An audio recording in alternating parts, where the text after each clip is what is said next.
I'd like to thank you all for coming. It was an exciting game.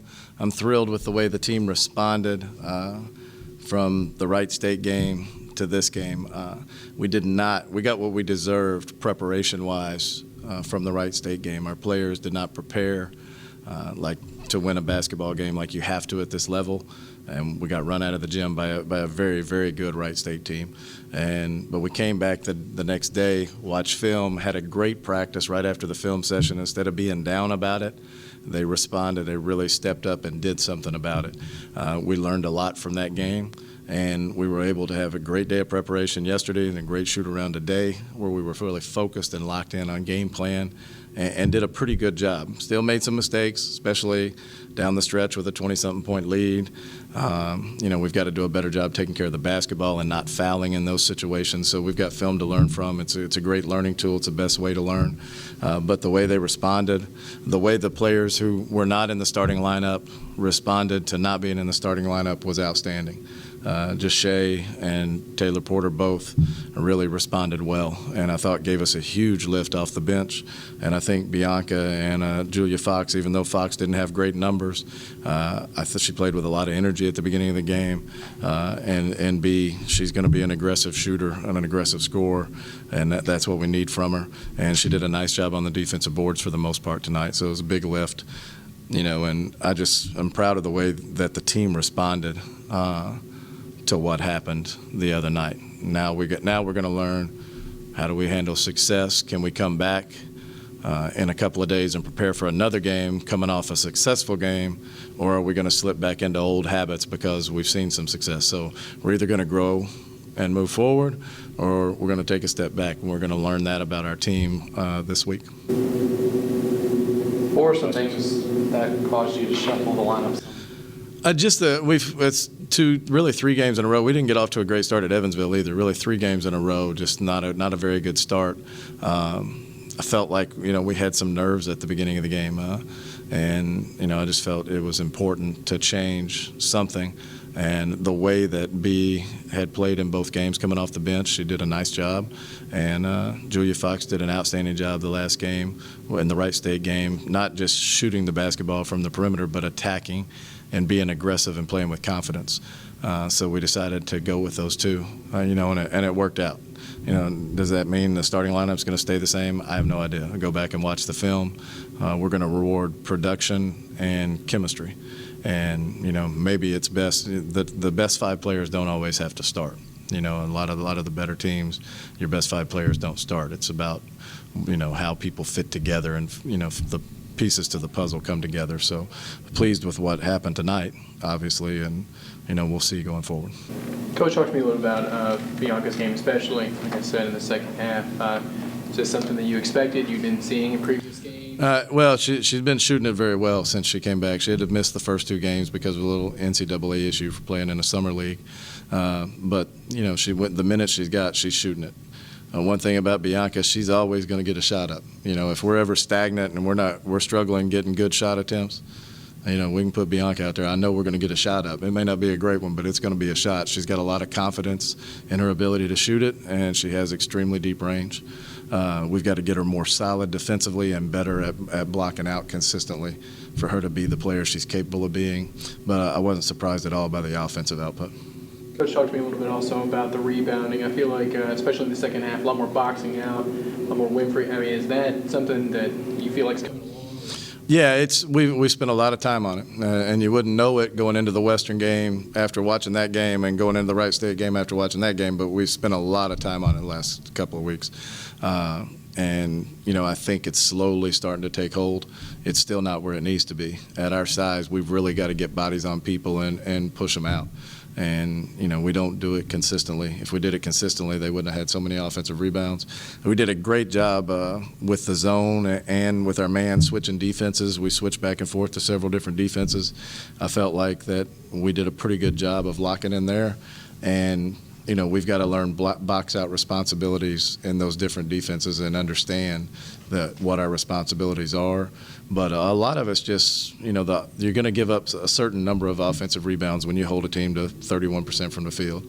The good thing tonight was it didn't hurt us as bad as it's hurt us in other games because we did an outstanding job of being right there. If we didn't do a great job blocking out and getting the defensive rebound, we were right there. There were not easy putbacks for them, and we won the battle of second chance points, which is, was big, was huge for us. That was one of our major keys to the game. A team comes in from the Atlantic 10, obviously a lot bigger than us and more athletic than us, and I thought we did a good job. We're starting to learn. The offense got a little stagnant in the first half, and you guys relied on your free throws. You were driving a lot more, getting those calls. Well, I don't think it was.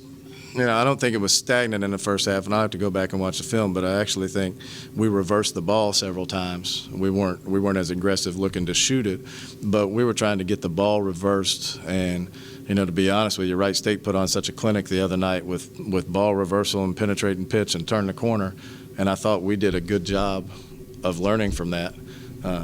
And I really thought we executed well.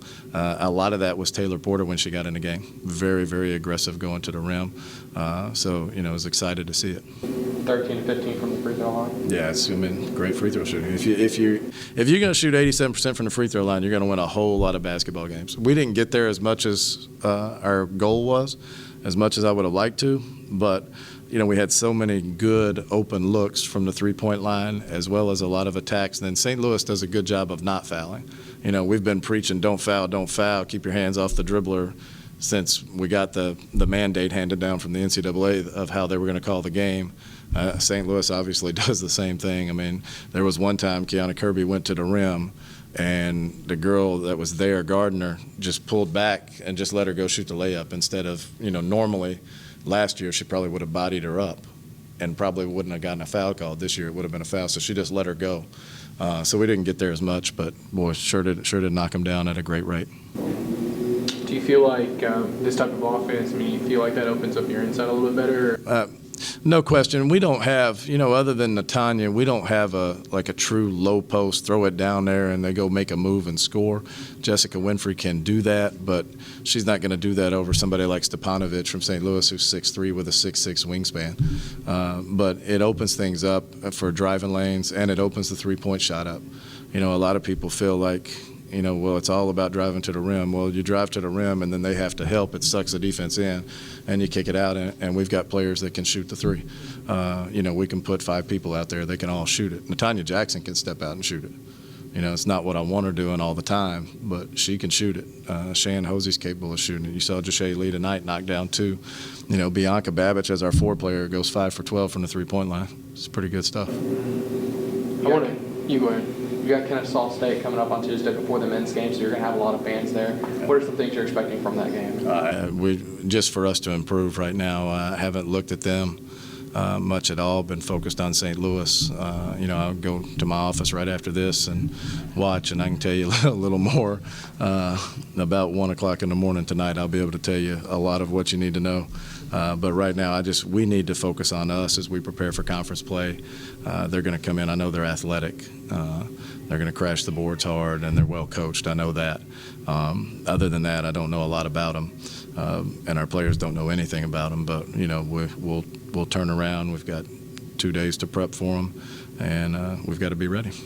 Coach, one last question. Natanya Jackson in the first half, she bodies up against a defender. She falls. She looks at the ref and then just hits the jumper.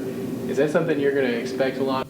Well, I'd have to look at the film and see what contact there was. I think a lot of time when players are playing against somebody her size, they expect her to turn hard into them, and there's a lot of flopping that goes on. I don't know if there was a flop or not, but there must not have been a lot of contact, or the referee would have called it. It got called in the Wright State game when she turned. But the thing that she has to do is continue to play to the whistle. We preach that all the time in practice. I've got a whistle, and if the whistle doesn't blow, you play. I don't care if the ball's up in the stands. We play to the whistle. But at least she was able to stay in it and knock the shot down. I think the first time she's made a move since she's been here that there wasn't a foul called on her, where there was any type of contact at all. So I think it surprised her they didn't call it. But, it is what it is. Yeah, you've got to expect that. You can't expect the referees to make any calls, travels, double dribbles. I've seen people at this level catch the ball, take 3 steps, and then dribble it, and a referee not called a travel. And I've seen people do that and then throw the ball up in the air like they're mad, and then it's a turnover. And I've seen, then the referee calls it. So you just got to play to the whistle and don't expect calls. So pleased with the way she's played the last 2 games. She's given us good minutes, and looking forward. One thing she's a great passer. The pass she made a pass in the Wright State game. I believe it was to Kiana Kirby cutting for a basket. She made a pass tonight to Jessica Winfrey for a layup. She's a very, very good passer. She's somebody, as she gets better and more comfortable, that we can play through a lot. And, she can create shots for people. All right. Thank you very much. Appreciate it.